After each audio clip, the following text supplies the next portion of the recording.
to announce good news. An international organization has carried an opinion poll in Uganda that has given Abatemu votes 38, the president 52, and the opposition is sharing 10%. But it is true when you analyze that.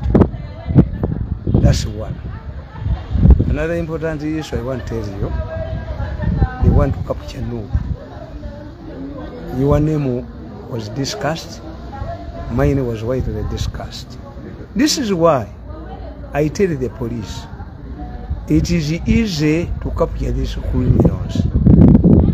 For the first time, but the challenges you have, a confession is made with a magistrate or a judge. 2, instructions can be declared a mentally sick person. Erojukira ti omwana wa kakka bwe yatta omuntu yava ebutabika n'aga nti mulalu. But the judge dismissed the knowledge, this argument. The judge dismissed the argument. I think you will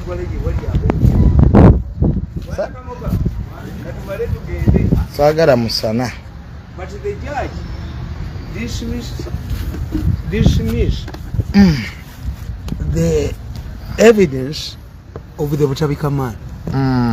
Which means a judge relies on expert knowledge. But when the judge defeated this man, why? Because all of the institutions are killed, have been killed. This we call it state capture.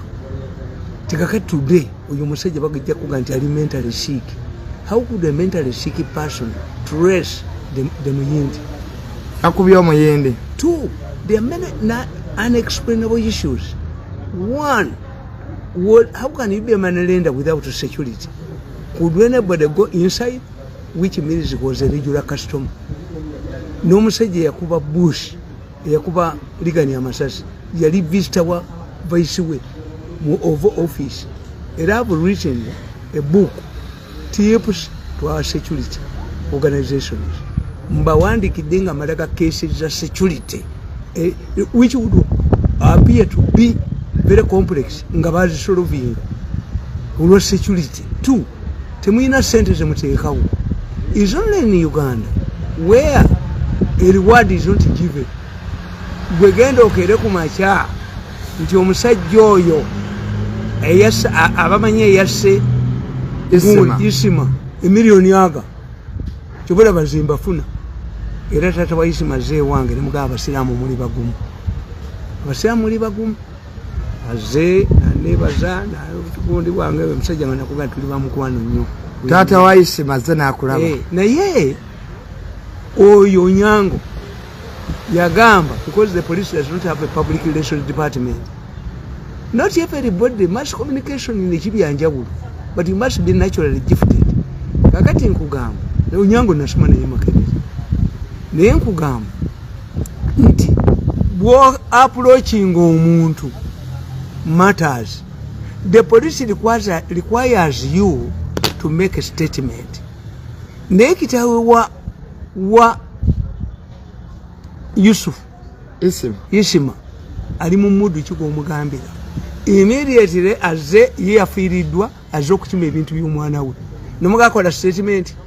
Tata wa Isima bamugamba akole statement. And you must tell him bwe yali agenza okukima ebintu mubulire nti muzeeyi ebya police bya government bwe bikola wayinza okujjawo tata ayeyita tata wa Isima omulala oyinza n'omulimba tiwabaddewo omusajja omulala zze wano nga naye agaye tata wa Isima. Kakati tulina abantu basatu gwe tuwandikire ebikwata ku mwana ng'olina amagezi kankubulire abaddugavu bagenda ne bakukwatira ku gundi ku airport London Heathrow oba wa omanyi nti gwe ntwala gye bakutwalamu waliwo amakomera agali ku airport, but the way they treat you totegeera nti oli mu kkomera. As they put, sit there, gentlemen, sit there, watch me. Abazungu ku airport nti bo balina public relations tokyayina musajja doctor, medical doctor mu bazungu ajja nakuga nti your patient is dead, he has kicked the bucket. No, gentlemen and ladies, your patient is now singing with the angels. Bana balokole gye bakijja to demystify the impact. Ladies and gentlemen, what's your relationship with the patient? You will not take him back the way he came. Not dead. Polish language. Kakati omusajja oyo kasajja era yanzijukizizza nti 1980 batwala omusajja Bob Assos yali omusajja wa Amin. Bob Assos omulimu gwe gwali kutaba ku kusakase ku nnyanja. Kati Bob Assos natta omuvubuka mu lyato nga balimu ne taata we batwala kase. Kakati Bob Assos teyadduka bamukwatira no ku Amin. Bamutwala mu kooti. Omusajja ne bamugamba musajja mukulu n'anaratinga nali mu lyato lyange Bob Assos n'atugoba n'atu-interceptinga nakuba omwana nga amasasi mulambo n'agusula mu nnyanja nangagwa muzeeyi genda. Did you see Bob Assos? Yes. What was the time? Wait. Can you identify Bob Assos in court? Omusajja yagamba munvuma magufa nkwate ku muntu eyatta omwana wange, because his lawyer did not believe him properly. Era Bob Assos was acquitted. The judge ruled, the judge ruled that the witness did not know Bob Assos. Why? Had refused to touch on him, to recognize him, which was a very important evidence. Kalicha yani kakati nga tuzze wali omusirikale ono omulalu gwe bagambe yakubye omuyindi asobola okuva mu barracks eredda luno erimugwira kwoyo Muhammad Zekiti nzeddi. And I told you nti nze nakubakwata abaana aba ne batwala mu psychology. Everything is psychological. Ekibalimye bana baagulu aba police balina ba psychologist nabagamba nti mmwe bwe mugenda ku macha ne mugamba nti amasomero gaguddewo after COVID. Every school must have a group of psychologists. Mubayina niti mubamanyi mube sente za mubazi babirako bwerere. Ne mbagamba nti amasomero gede timwabiranga mu strike. Why? Mwabiranga mugwe twayitanga yasoma catering twabayitanga bakatala abali ku mmere. Many strikes ogara depend on bad food. Ne baba wanga sente exam zibaba bieko mu education. Exam zibaba bieko everywhere. Kakati ebintu ebyo ebyabazungu. That's why I've written a book back to the same mujini. I've written a book tips, security tips, okubategeeza how people have solved the problems everywhere. Until look what the scenario. Because when you argue, you are arguing as if the cases also. No, we have several cases. Abana be makerere babatanga omukumu. They believe there was a serial killer until Mirundi bwe babatta omwana bamukuba amasasi manje yali ne Mirundi omwana omuwala. But the Mirundis had seen the killer of Kijana Ngoma ne babatta. Why? If you cannot pick a trigger to kill, you end up with a serial killer and you expose yourself. Kakati makerere balize bano tebakitegeera balooza nti omuwala yabasiza mijinya yaabwe yabukidde nalabye obusajja ne mubakamba buli obusajja bwa monitor. You see, alinda when you read the monitor stories, they think from the anus, not from the head. No nalabye akasajja simaikayo ngatanya bukuba mugozi sick. Today, let me tell you, idiot. Today we use the slogans. People power. MK. Simple. Only babati yasoma. Kakubi musande gondi wako. You people, you are exaggerating. You are stupid. Why?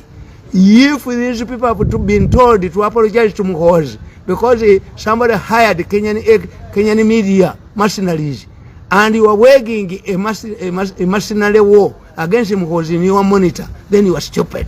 Kadinaki, edited of East Africa. A newspaper that cannot circulate 6,000 copies. Do you influence society? muhoza abakubye. You are riding a dead horse. Kakubye mu mutwe ne bukuba. Sick. You are stupid. How do you influence public opinion? Ate kamba buli. Kasabuddamu okuba ku mukozi. Akuba ku mukozi yenna. Nga olupapula tulusira. Negatively. This is why the president of Singapore used to do. You write, publish a negative story about Singapore, your saturation levels are reduced. If monitor emotional media is about to Maraini Muhozi, all Muhozi supporters should not buy it. If Wokede is sponsored to Maraini,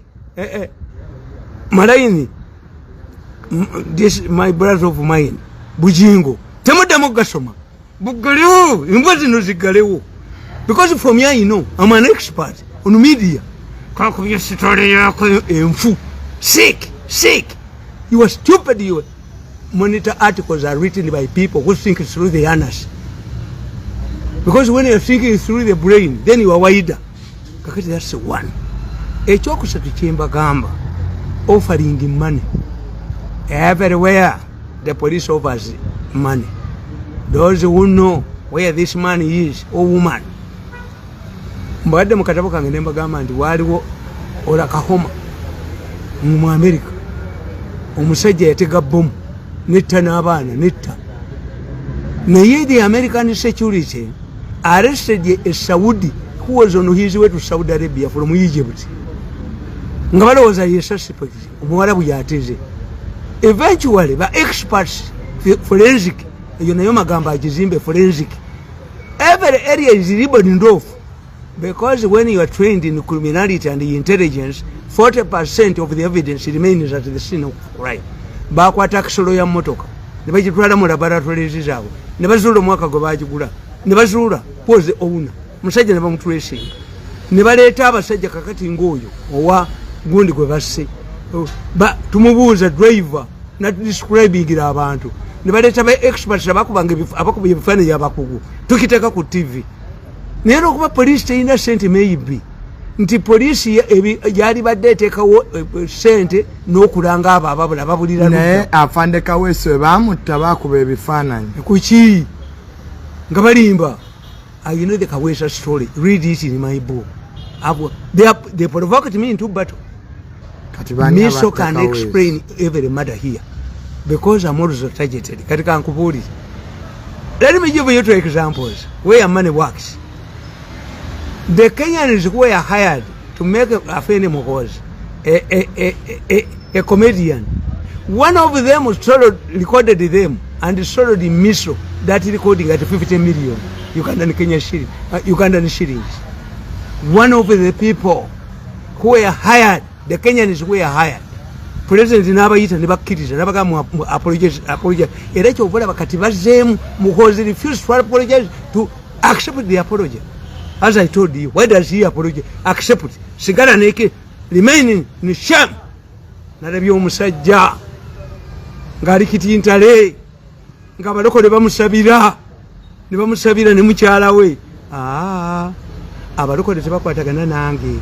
Nze mwankuba ne ngende wafe mu nsozi nenkaba mujja kuteegula. You take this gundi. Professor Jabagamba, give this money. To apologize to me is not important. You killed my political career. I want money. I want apology. I never work in Museveni's government again. And I'm in advanced age. I want my money. Observe this man. Everybody has told him, withdraw, again. Ekitegeeza is possessed, is a dogoti. A dogoti is on his head.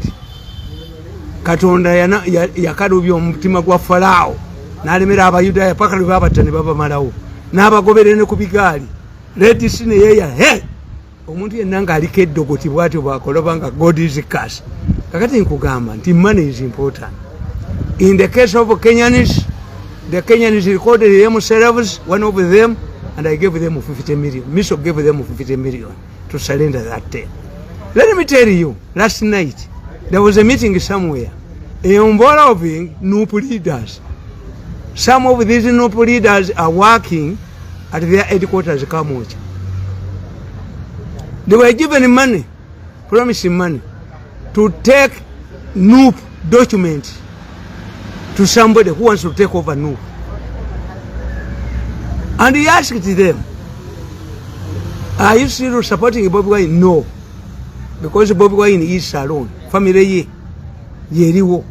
Can you make a strike in Kampala demonstration? No. Abana babasibye nnyo, abana baffe, banaffe babasiba. Do you listen to Tamale Mirundi? Yes, ni mutabani we. Tamale Mirundi naye anoonya kawoga according to them. Naye oli n'abagamba, but be careful, Mirundi awaayiriza. The man speaks, wabadde wayogera oluzungu n'ayogera olukanda. Nawe ne bakwogerako. What about his son? We listen. Tumuwuliriza, mutani we tumuwuliriza. Hey, I'm happy. N'abagamba, naye muhoze munamuwagera. Hey, swaki kye yonna. Ffe tumaze okutegeera ffe baatukubadde emigo, abantu baffe balemedde mu ddwaliro, balemedde malwaliro, balemedde mu safe houses gundi. Bobi Wine ali yekka, ffe ekibiina kyafa. N'ababaka ba parliament tugenda kuwagira muhoozi. N'abagamba mugenda kuwagira muhoozi nti ne bwabaayo another member of the first family. They have stolen. Let Bobi Wine listen to me. Is he watching? Bobi Wine, a group of your people manning the secretariat, your secretariat, met somebody and they sat down to steal documents about your structure, your weaknesses, and the MPs. And they said, if they take those documents to a man called Sekindi or Sekindi, somewhere, then they should be given money. Kakati kyenkubulira. Immediately after the meeting, somebody rang me. We have talked about you, have talked to somebody wants to capture NUP. Do you have the money to give you this recording? I said, yes. Miso has the money. And I'm morning today. Because they were supposed, maybe a meeting is taking place now. Because the man told them, bring them on a CD or something electronic. Kakati, nebaddayo, Amusubiza said, mwabadde munayogera Oluganda n'amanyi Oluzungu obulungi. Mwabadde mwamanyi Oluzungu, nze mbamba laba. Kakati kankubuulire. That's why when he explained this data of 52% eya Museveni, kikutegeeza. The people still want Museveni to continue. Two, unlike, why does Muhoozi get 38%? Muhoozi is having 38% because there is confusion whether he is rebellious to his father or not. Two, the structures of NRA. They now sing the tongue of lawyers who don't know what is happening. The Longos who don't know what. The 10% is because that parliament, when NUP went to parliament, what did they do?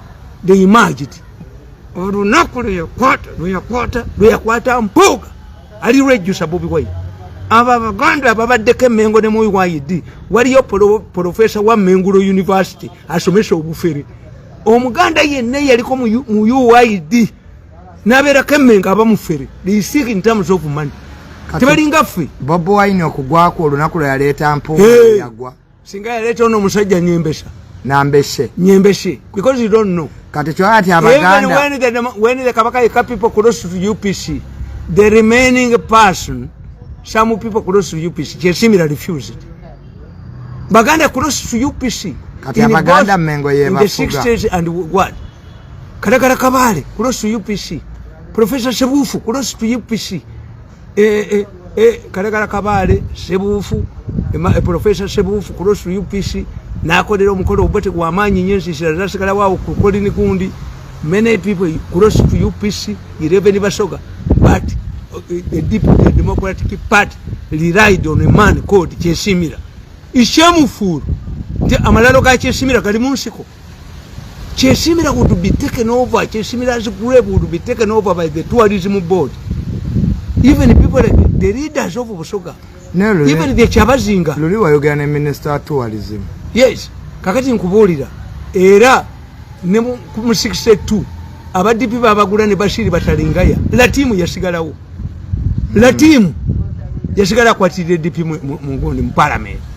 abawano bagula enka binyeebwa kasola bampuuga n'omulaba ate ono ye bamutegeera mudongo ye bakugamba ne bwaleeta enkoko omusajja yayogedde Bobi Wine twamukyawa nnyo ne baleeta enkoko 200 abiwa baganda be ne sente zonna zirya bokka omusajja ajja the money is taking over Nopo egenda taliba okuva ku Bobi Wine. Yes, anti yabatumye documents ngenda kokula katambi waliwo yatumye abantu bano ku documents ngagala kuba kibiina kya Nuupu. Yesterday nebwa agenza okuziba meeting yawedde sawanga nga bankubidde simu.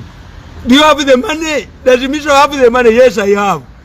Akede kumechana ichi mu bukadde bubiri nandeetera tape yo nanjikukubiremu tape njikukubiremu baduka olaba Nuupu abaduka ate Bobi Wine bwaba wakana. But I can trust this information to Bobi Wine alone. Why? It is not because it's intelligence. Ekyo bakibagambe yababuuziza omusajja, have you ever been approached by security?